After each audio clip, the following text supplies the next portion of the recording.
میرے پیارے، آپ نے امام اعظم ابو حنیفہ کا نام تو سنا ہوگا۔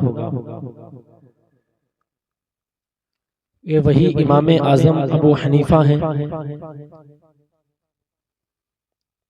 کہ جس کے مسلک پر آج ہم پیروی کرتے ہیں، جن کے مسلوں کو ہم فوکس کرتے ہیں، وہ کسی اور کا مسلک نہیں ہے بلکہ یہی امام اعظم ابو حنیفہ کا مسلک ہے۔ میرے پیارے، یہ امام اعظم ابو حنیفہ کوئی اور نہیں ہے بلکہ یہ مسلک کے امام ہیں۔ ان کو مسلک کا امام بھی کہا جاتا ہے۔ میرے پیارے، امام اعظم ابو حنیفہ کے بارے میں زیادہ گفتگو نہیں کروں گا، اگر کی جائے تو ٹائم بھی زیادہ ہو سکتا ہے، لیکن میں زیادہ بات نہیں کروں گا۔ آپ کا بہت بڑی بلند والا آپ کی بھی شان ہے، آپ کا بھی مقام ہے، لیکن میں بس ایک چھوٹی سی امام اعظم ابو حنیفہ کے اخلاق و کردار کی مثال دے کر کے جاؤں گا کہ آپ کا اخلاق و کردار کیسا تھا کہ آپ نے اپنے اخلاق کی وجہ سے ایک مجوسی کو کلمہ پڑھا کر کے مسلمان کر لیا۔ میرے پیارے، آپ کو انسان کو آواز سن کر کے پتہ لگ جاتا ہے کہ سامنے والا کس حال میں ہے۔ میرے پیارے، میری طبیعت علیل ہے، میں آپ سے زیادہ بات نہیں کر سکتا، وہ تو بولنے میں ہی پتہ لگ رہا ہے، احساس ہو رہا ہے، مجھ سے بھی زیادہ بات نہ ہو پائے گی، لیکن میں زیادہ نہیں بلکہ مختصر کر کے صرف اسی بات کو بتا کر کے پوری کر لوں گا، کیونکہ طبیعت علیل ہونے کی وجہ سے۔ آپ دعا کریں کہ اللہ تبارک و تعالی مجھے جلد سے جلد شفا عطا فرمائے۔ میرے پیارے، آپ میری آواز کو نہ دیکھیں بلکہ جملوں پر غور کریں، بس توجہ کے ساتھ میری بات کو سنتے چلیں، غور کے ساتھ میری بات کو سنتے چلیں میرے بھائی، کیونکہ طبیعت علیل ہونے کی وجہ سے بھی میں آپ تک کچھ نہ کچھ پہنچا کے جا رہا ہوں، کوشش کر رہا ہوں، کوشش کروں گا انشاءاللہ کہ بات مکمل کی جائے۔ میں بھی اللہ سے دعا کرتا ہوں کہ اللہ تعالیٰ مجھے بھی ہمت عطا فرمائے، مجھے بھی طاقت عطا فرمائے کہ تاکہ میں اپنی بات کو مکمل کر سکوں۔ اللہ مجھے حوصلہ عطا فرمائے، بس اللہ سے یہی دعا کروں گا، اللہ تبارک و تعالی مجھے بھی جلد شفا عطا فرمائے، اور جتنے بھی میرے مسلمان بھائی بیمار ہیں اللہ تمام کو شفا عطا فرمائے۔ آپ بھی میرے لیے دعا کیجئے، اللہ تعالی مجھے جلد سے جلد شفا عطا فرمائے۔ تو میرے پیارے، اب ہم اپنی بات کی طرف چلتے ہیں، بس ذرا غور سے میری بات کو، ایک جملے کو غور سے سنتے چلیں۔ امام اعظم ابو حنیفہ مسلک کے امام یہ فرماتے ہیں، ایک مرتبہ میں سفر سے گزر کے جا رہا تھا۔ امام اعظم ابو حنیفہ خود اپنی زبانی کہہ رہے ہیں کہ ایک مرتبہ میں سفر سے گزر کے جا رہا تھا۔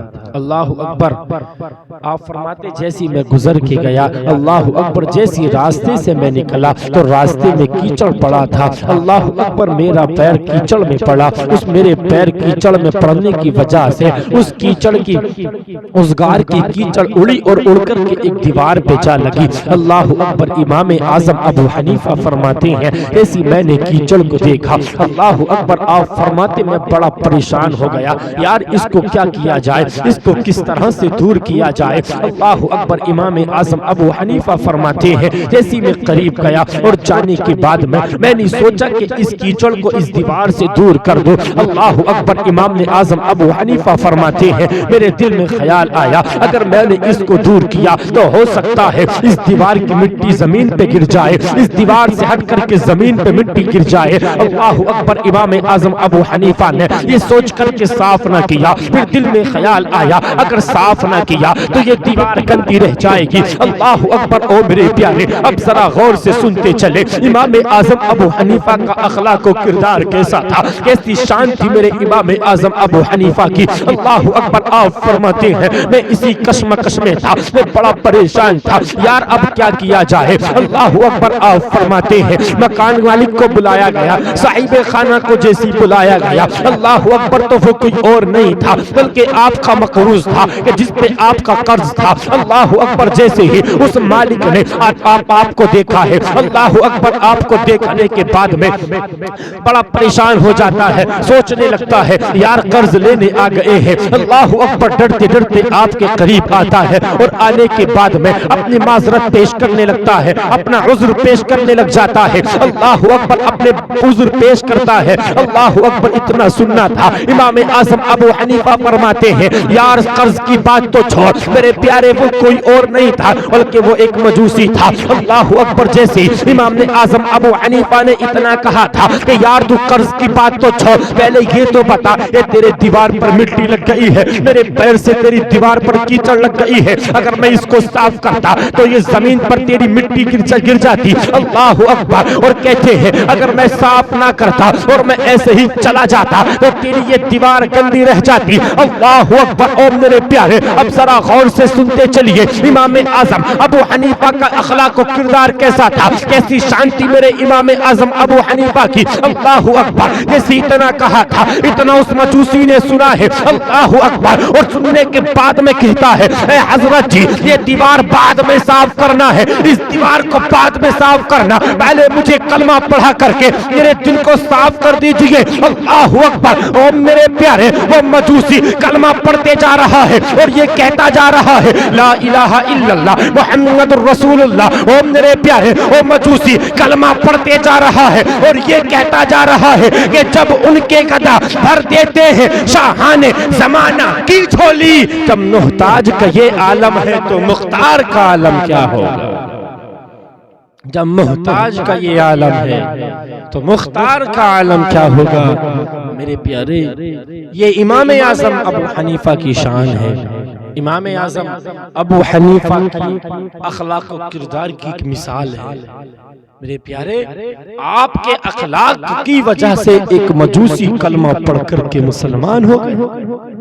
میرے بھائی, جس طرح سے علم و فضل اور فقہ میں آپ سب سے نرالے تھے, آپ کے مثل کوئی نہیں تھا. میرے پیارے, اسی طرح سے آپ اخلاق و کردار میں بھی بڑے بلند والا تھے. میرے پیارے, یہ ایک چھوٹی سی جو مثال میں نے امام اعظم ابو حنیفہ کے اخلاق و کردار کی جو ایک مثال بتائی ہے, میرے پیارے, اگر انسان اس پر عمل پیرا ہو جائے, اس پر عمل کر لے, تو میں دعوے کے ساتھ کہہ کر کے جاتا ہوں میرے بھائی, انسان اپنے اخلاق کو اگر درست کر لے, عالم اسلام میں اخلاق کو اگر انسان درست کر لے اور اس پر عمل کر لے, تو میں آپ سے کہہ کے جاتا ہوں عالم اسلام میں ہر شخص اپنی اپنی ایک مثال بن کر کے کھڑا ہو جائے گا, اپنی اپنی اخلاق کی ایک مثال بنا سکتا ہے. میرے پیارے, یہ اخلاق بڑی عظیم دولت, یہ اخلاق بڑی عظیم دولت ہے. میرے پیارے, معلوم ہے انسان کا اخلاق اچھا ہوتا ہے. تم نے دیکھا نہیں ہے, انسان کا اگر اخلاق اچھا ہے, میرے پیارے, یہی اخلاق ہے کہ انسان اسی اخلاق کی وجہ سے دشمن کو اپنا بنا لیتا ہے اور اسی اخلاق کی وجہ سے اپنے کو دشمن بنا دیتا ہے. میرے پیارے, اپنے اخلاق کو ہمیں اچھا کرنا چاہیے, اخلاق کو اپنے سنوارنا چاہیے. اگر دوسرے سے, سامنے والے سے بات کی جائے نا, اچھے اخلاق سے پیش آنا چاہیے تاکہ اسے پتا تو لگے یار اس کا اخلاق کتنا پیارا ہے, یہ کون سے مذہب سے تعلق رکھنے والا ہے. میرے پیارے, جب پتا چلے گا کہ یہ مذہب اسلام سے تعلق رکھنے والا ہے, اور میرے پیارے, اور سوچے گا وہ شخص کہ یار جب ایک مذہب اسلام سے تعلق تعلق رکھنے والے کی اخلاق کا عالم یہ ہے تو پھر مدینے والے مصطفیٰ کے اخلاق و کردار کا عالم کیا ہوگا، ان کے نبی کے اخلاق کی شان کیا ہوگی، ان کے نبی کا اخلاق کیسا ہوگا۔ میرے پیارے اپنے اخلاق کو اچھا بنائیے۔ میں زیادہ گفتگو نہیں کر رہا، اپنی بات کو یہی پوری کرتا ہوں، بس یہی بات دے کے جاتا ہوں۔ آج دیکھنا نہ ملتا ہے، آج دیکھا نہیں جاتا ہے، انسان اپنوں کو دشمن کر لیتا ہے، وہ کوئی اور وجہ نہیں ہے، یہ صرف اخلاق کی وجہ ہے۔ میرے پیارے بس آج میں تم سے یہی کہہ کر کے جاؤں گا، میرے بھائی اپنے اخلاق کو اچھا بنائیے، اپنے کردار کو سنبھالیے۔ اخلاق کو سنبھالنا یہ تمہارا کام ہے، اخلاق کو اچھا بنانا یہ تمہارا کام ہے، اور تمہاری زندگی کو اچھا بنانا یہ میرے پروردگار کا کام ہے۔ میرے پیارے اخلاق کو اچھا کر کے دیکھیں تو صحیح۔